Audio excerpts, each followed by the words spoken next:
नमस्कार, आप live cities देख रहे हैं। मैं हूं जय शुक्ला। देखिए, लोगों की परेशानियों में एक अधिकारी को कैसे खड़ा होना चाहिए, इसके उदाहरण बिहार में भी आपको बहुत सारे मिल जाएंगे। दरअसल आपको पता है कि बिहार के बक्सर जिले में बड़ा ट्रेन हादसा हुआ है और इस हादसे में सैकड़ों लोग हताहत हो गए हैं, घायल हो गए हैं और कई तो गंभीर रूप से घायल हैं।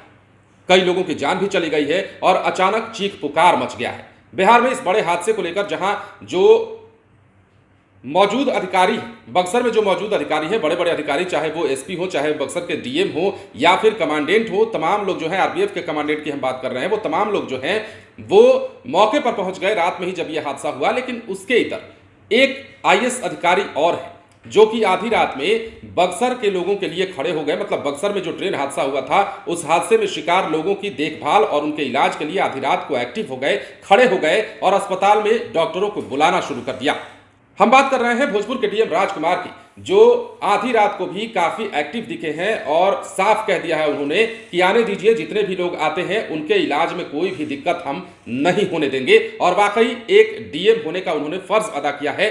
भोजपुर के तमाम व्यवस्थाओं को दुरुस्त करना शुरू कर देते हैं जब बक्सर में हादसे की खबर सुनते हैं। आपको पता है कि कई ऐसे मरीज हैं जो बक्सर से भोजपुर भी रेफर किए जाते हैं और इसी स्थिति को देखने के लिए, निपटने के लिए इस स्थिति से भोजपुर के जिलाधिकारी मुस्तैद नजर आते हैं और क्या कुछ कहते हैं वो भी सुनिए। देखिए, जैसे ही इस बात की सूचना प्राप्त हुई कि रघुनाथपुर में ट्रेन डिरेल हो गई है, पूरा जिला प्रशासन एकदम अलर्ट है और हम लोग सभी यहाँ से भोजपुर जिले से 15 एम्बुलेंस, 4-5 बसेस और हमारे एसडीएम खुद लेके गए हैं। एसडीआरएफ की पूरी टीम को वहाँ रवाना कर दिया गया मेड तरीके से।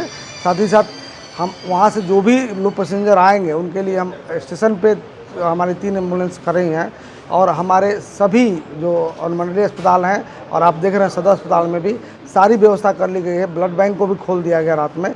सारे डॉक्टर्स जो जिनके ड्यूटी नहीं भी थी उनको भी बुला लिया गया है ड्यूटी पे, ताकि किसी तरह जो भी घायल यात्री आते हैं उनको कठिनाई का सामना न कर पाए। हमारे एडीएम, हमारे जो सिविल सर्जन, हमारे एसडीएम, हमारे जो डीएस हैं और सभी डॉक्टर्स यहाँ पर उपस्थित हैं।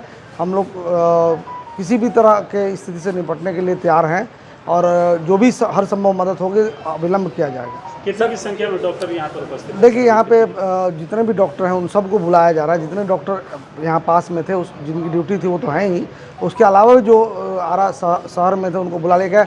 इवन जो ड्यूटी में नहीं थे और पटना थे उनको भी वापस बुलाया जा रहा है कि भाई आप आइए, इमरजेंसी है। और इसमें वो लोग वापस आ रहे हैं। सब लोग, हम लोग मिल के उनको सेवा करेंगे और उसके लिए पूरा तरह जिला प्रशासन तैयार है। सर, कोई कैजुअलिटी की सूचना मिला है? सर, देखिए, कैजुअलिटी के बारे में भी कोई प्राइमरी सूचना नहीं है। इसके बारे में बेहतर ढंग से जो बक्सर डीएम साहब हैं वो बता पाएंगे।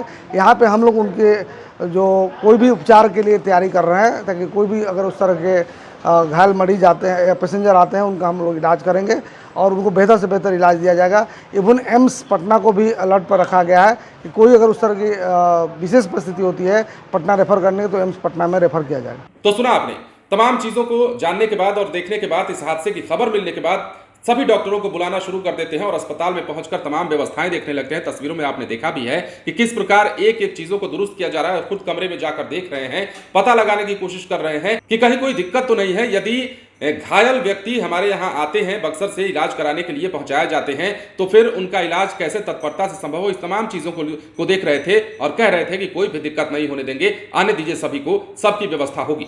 फिलहाल बने रहे लाइव सिटीज के साथ। यदि अब तक आपने हमारे चैनल को सब्सक्राइब नहीं किया तो सब्सक्राइब कर लीजिए ताकि हम आपको खबरों से अपडेट रख सकें। धन्यवाद।